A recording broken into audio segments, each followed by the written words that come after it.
Hi, everyone. My name is Winter, and today we're doing scripture writing messages where I take a scripture, I write it down, I look at it, I ponder it, and then I do the meaning, and then I do how can I apply this scripture to my life, which for me is the most important thing that I can do.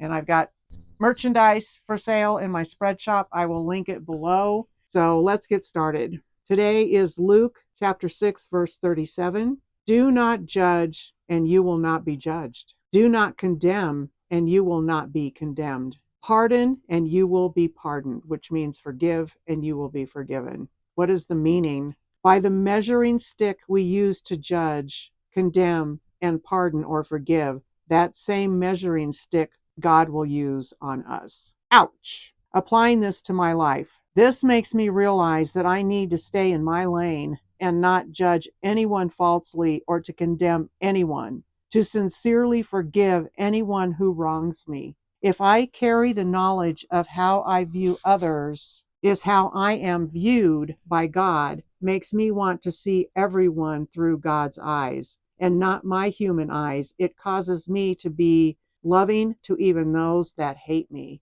And this is a tough one for me. This has been a real tough one for me. I have dealt big time with judging other people, especially other believers on YouTube. I watch them and I go, well, you shouldn't be doing that. You're a believer. Well, you shouldn't be doing that. You're a believer. How dare I? How dare I do that? It is not my job, even though it's in my own mind that I'm saying these things and I'm not spreading it out to the world. I am still being judgmental of these people, and I have no right to be. And I really got put in my place about that reading this verse. Condemning people. Judging and condemning is the same thing. It truly is. And then the forgiving part of it, I realized that there were people in my life that I thought I had forgiven, but I really hadn't, because I kept playing over and over in my mind things that they had done. Well, if I'm doing that, there's no forgiveness there. So I went through everybody that I thought I had forgiven, and I truly forgave every single person.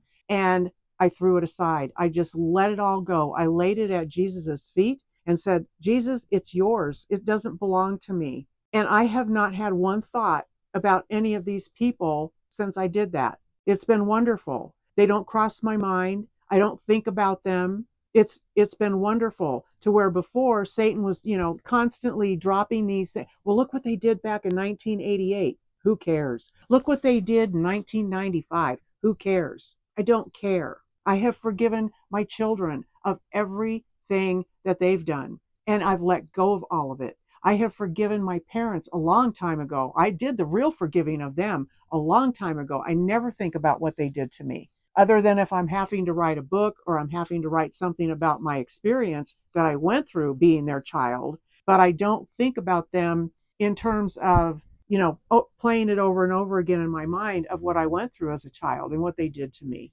And it has been, once again, everything that we do that the Lord asks us to do is freeing.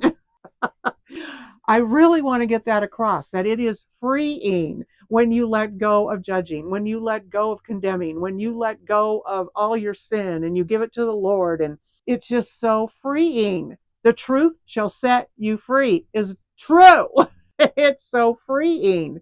I love being free. I really truly do. I love being free. I just love it. There's just no better place to live than in freedom. It really is amazing, because when we're sinning and we're doing all of these things, we're in slavery. Ask any person that's ever been a slave, a real slave in their life, and ask them what it was like to be a real slave, where they had no rights. They couldn't say anything. They couldn't give an opinion. Women used to be enslaved. Look at the black family that's been enslaved. Look at the Israelites that were enslaved when they were in Egypt. They hated being there, but when they got out, they wanted to go back because they didn't think they were going to get what they were going to get in the promised land. Slavery is no fun. It is no fun. And we do not want to be slaves to our own thoughts and our own inadequacies as human beings, because we're letting Satan rule our lives. We're slaves to Satan